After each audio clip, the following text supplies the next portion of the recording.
So, Christopher, you had huge success with Happy Death Day. So, what inspired you to actually conceive of a sequel? And for both of you guys, what just enticed you the most about this movie and this script? So, the inspiration behind Happy Death Day to You really came from me wanting to continue Tree's story. I fell in love with her character, and I think everybody who saw the first movie did too. And I knew that there was more there. And the other thing that really inspired me was just having the opportunity to take things in a different direction, to kind of push it a bit more, and not make a traditional sequel. I really wanted to push the boundaries of what you can do in a sequel, and I think that this particular movie really allowed me to go for it. And what about the screenplay, when he showed it to you, made you say, "Oh my gosh, this is really awesome"? What I loved about it, what I love about the movie is that I've never seen a franchise where the first movie and the second movie, hopefully we'll get to make the third movie, are slightly different genres. So what was exciting for me about this particular movie was the idea to try and pull that off, which I really feel like probably Chris is the only person who could actually. I don't think if anyone else had written that second script, probably wouldn't have done it. But I really think Chris knows how to get tone.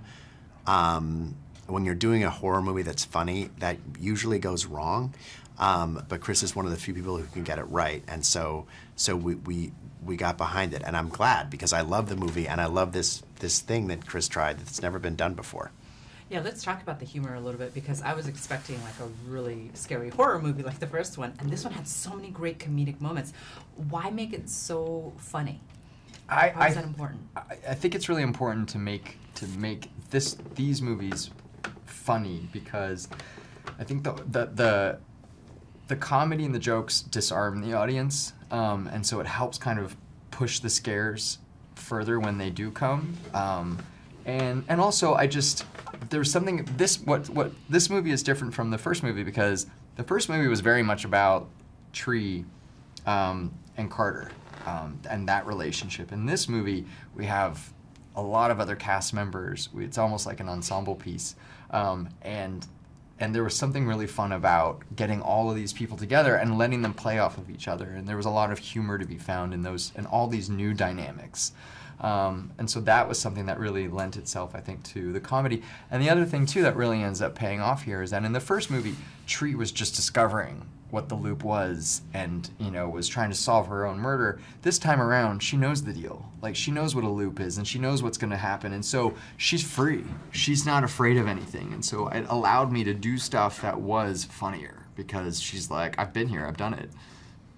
That's awesome. Now, when it comes to the fans, there are so many fans that love the first movie, and I hear that you guys added a few Easter eggs in there for them. So tell me, what are the fans of the original going to love about this film, and what did you give them in this film?